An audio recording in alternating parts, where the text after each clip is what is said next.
الحلقة النهاردة يا صحابي دمار، وبيحصل فيها إعجاز حقيقي الكاف، وبيكشف لهم حقيقة إنه وحش متحول. مساء الفل عليكم يا أساطير، معاكم نور فتاة الأنمي. لو لسه أول مرة بتتفرج عليا أهلا بيك، وما تنساش تدعمني بلايك واشتراك للقناة، واوعى تنسى تفعل زر الجرس علشان يوصلك كل جديد. وبالنسبة لمتابعين قناة نور بشكركم على دعمكم وكومنتاتكم، بقراها كومنت.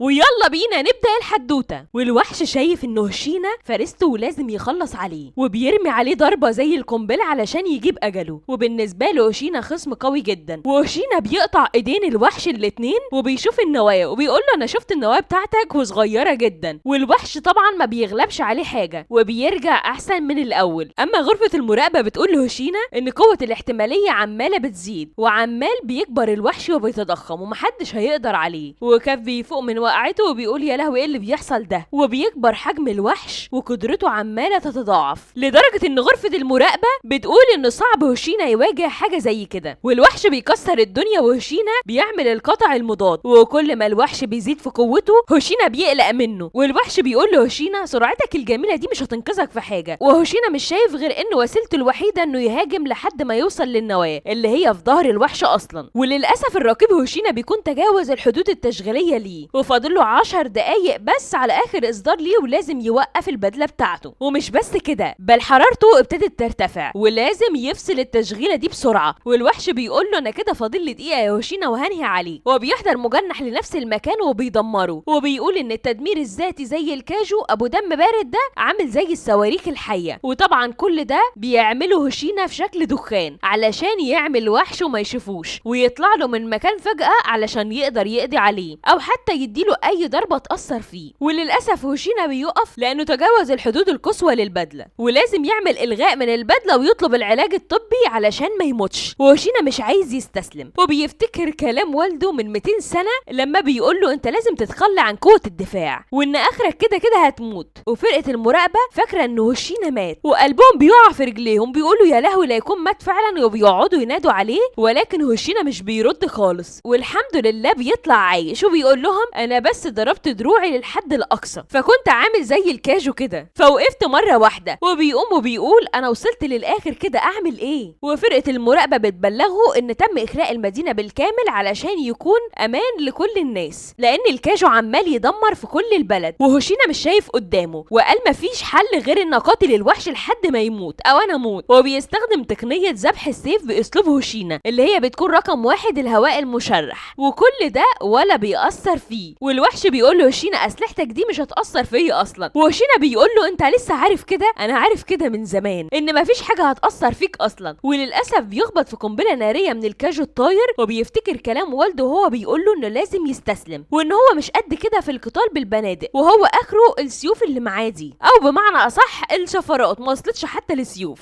وانه لازم يستسلم لان الكاجو بقت عمالقة وصعب الواحد يغلبها، وعمالة بتزيد كل يوم في قوتها وفي عددها. ولما بيوصل لمكتبه بيلاقي مديره بيقول له انت ما بتعرفش تستخدم غير الشفرات، وساعتها في القتال مع العمالقة هتكون بتقتل نفسك. وبيقع هشينا وبيقول انا كنت عارف الكلام ده كله من البداية، بس ما كنتش فاكر ان ده اليوم اللي هيحصل فيه كده. ولكن اللي وصله للمكان ده شيرو مينا اللي قابلته بعدها وبتقول له انت شاطر جدا في استخدام الشفرات السحرية. وهشينا بيقول لها انا اصلا كده كده عارف اني ماليش الا في الموضوع ده وهبتدي استسلم. فبتقول له لا انا مش عايزاك تستسلم، انا محتاجة واحد زيك في فريقي، وحتى لو شفت نفسك صغير في يوم من الايام هتبقى اقوى حد بيها. حتى انا ما بعرفش استخدم الشفرات، يا دوب بعرف امسك سكاكين المطبخ. وبيتفاجئ هشينا من كلامها وانها بتقول له انت اللي هتمهد لي الطريق، يعني انت هتظبط الدنيا بالشفرات بتاعتك وانا هضرب بالنار على العدو، فانت يعتبر نص الطريق يا هشينا. وهشينا بيكون شايل مسؤولية القاعدة مكانها، وجواه عايز يحمي القاعدة لحد ما يموت او يخلص على الوحش، ولكنه عارف انه مش قد الوحش ده اصلا. وبيستخدم تاني تقنية اللي هي تقنية الصليب المشرح، وبيستخدم التالتة اللي هي عودة المشرح، اما الرابعة بتكون البريد المشرح، وبعدها الضباب.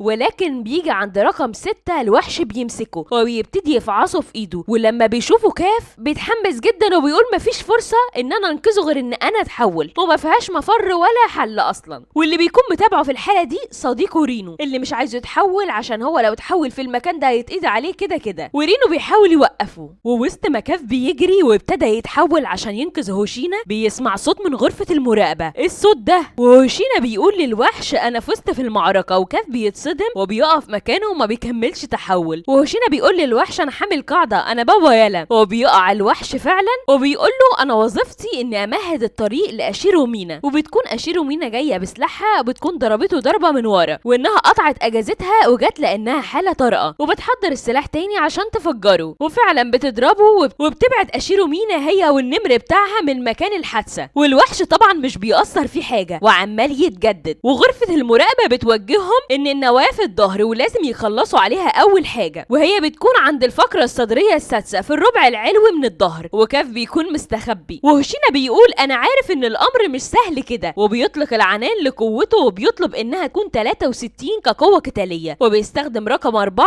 اللي هي البريه المشرح علشان يشرح رجليها ويحد من حركتها علشان تكون هدف سهل بالنسبه لهم ويقدروا يخلصوا منه. وبيستخدم فعلا التقنيه الثانيه. وعندها فرقه المراقبه بتقول ده جنون، انت تجاوزت بدلتك للحد الاقصى ليها للقتال، كده هتعرض نفسك للموت يا استاذ هوشينا. وبيبتدوا ينبهوه علشان كده هيموت فعلا. وهوشينا بيقول انا الطاقه اللي عندي قليله قوي. وبتدخل شينوميا تساعدهم في القتال، بتستخدم القوه القتاليه بتاعتها وبتستخدم مقشطه المياه، وبتتفاجئ وتقول يا لهوي ده انا كل اللي عملته ده كله ولا حتى خدش 1% منه. وهوشينا بيقول لها استمري حتى لو فتحت القشره من فوق، بعدها نقطع في الجروح علشان نعرف نوصل حتى للنواه. والوحش بيصرخ فيهم وبتقع شينوميا، وهوشينا بيكون جنبها وبيلاقي الجهاز ان في اشاره ان هو درجه حرارته عاليه، وبيقول لها دي خطوه كويسه قوي. وبتبتدي اشيرو مينا تحضر السلاح بتاعها، وفرقه المراقبه بتقول لها باقيلك ضربه واحده بس يا اشيرو مينا. وبيكون داخل المجنح لاشيرو مينا، ولكن التلاميذ بيخلصوا عليه وبيبتدي يدعموها، وبيروحوا يضربوا نار على الوحش على اساس ان هم يعرفوا يعملوا معاه اي حاجه. ولكن هوشينا بيجري على جسم الوحش عشان يعمل اي حاجه فيه، وبيقول فاضل 5 ثواني والدنيا تظبط ان شاء الله. وكاف مش عارف يعمل اي حاجه، وهوشينا بيعرض نفسه للخطر. وساعتها اشيرو مينا بتنبسط قوي بهوشينا وبتقول ان هو يستاهل المنصب بتاعه، وبتبتدي اشيرو مينا تضرب نار على الوحش وبتدمره. ولكن فرقه المراقبه بتقول لها دلوقتي اليوجو معطل، وكلهم بيفرحوا وبينبسطوا بالخبر ده. واحشاء الوحش بتبتدي تنتشر في كل حته. واما هوشينا وشينوميا بيروحوا لاشيرو مينا وبيدوا لها التحيه، وبيكون كاف ميت من العياط. ورينو بيقول له بص مش دي النقيب اشيرو مينا اللي عايز تكون جنبها؟ وكاف عمال يعيط. ورينو بيقول له اللي انت عامله ده زياده عن اللزوم، مش كنت عايز تدخل من زمان قوه الدفاع عشان تكون جنبها؟ فكاف بيقول له اسكت يا رينو انت قلبك حجر. في اللحظات اللي زي كده بنقعد نعيط من كتر الفرحه. وهوشينا بيقول لاشيرو مينا روحي انتي واحنا هنتولى الامر باليوجو الصغير لينا ده. واشيرو مينا بتقول لهم لا انتوا لازم ترتاحوا، وبتقول له انت ما عندكش الا قوه قتاليه 1% يا دوبك تحمي بيها البدله. وللاسف شكلهم ما خلصوش من الوحش بالساهل. والنمر بيشم ريحه حاجه غريبه، وبيتفاجئوا ان فوقهم الاف من اليوجو وانها زي قنبله هتنزل تدمر الكل. وكلهم بيحسوا ان دي لحظه الموت بالنسبه لهم، وبتكون من ماده الTNT اللي هي بتكون ماده متفجره. وطبعا التلاميذ فاكرينها وحش وبيبتدوا يضربوا عليها نار. وبيبدا هوشينا يقول لهم لا اوعوا تضربوا عليها، دي خطر وهتنزل تموتنا كلنا. وبيكون الوحش عايش وبيقول لهم كده تعادل، انتوا دمرتوني وانا هدمركم. وبيجري كاف بسرعه جدا واشيرو مينا وشونوميا وهوشينا بيبتدوا يستغربوا هو راح يعمل ايه. ورينو بيقول له لا يا كاف استنى، وكلهم مش عارفين رينو بيقول له كده ليه. وبيجري كاف بسرعه عاليه جدا، وبيستغربوا هوشينا ان دي مش قوه قتاليه 1% خالص انه يجري بالسرعه دي. وبيجري كاف فعلا وبيتحول. وفرقه المراقبه بتبلغهم ان في وحش كاجو متحول قدرته 9.8 اللي هو الكاجو رقم 8 كاف المتحول. وهوشينا بيقول انا كنت حاسس ان في حاجه غلط، ولكن هو عجبني من البدايه ودلوقتي ابتدى يعجبني اكتر. وحتى شينوميا بتفتكر لما انقذ حياتها. وبيتاسف كاف لرينو انه رغم انه حفظ الوعد ما بينهم انه محدش يعرف انه وحش متحول، ولكنه اتحول في الوقت ده. ورينو بيقول انت بتعمل ايه يا جدع، انت هتدمر نفسك. وبيطلع كاف بالقنبله الضخمه لاعلى ارتفاع علشان لما تنزل في مكان ما فيهوش ناس، وكمان يكون تاثيرها اقل. وبينزل كاف ويا دوبك ماسك نفسه بالعافيه، وبيبتدي يرجع لطبيعته. وبتكون اشيرو مينا مستنياه هي والجيش بتاعها علشان تقتله، وبتقول له انا هاخدك للحجر عندي. ويا ترى اشيرو مينا هتعمل ايه مع كاف اصلا؟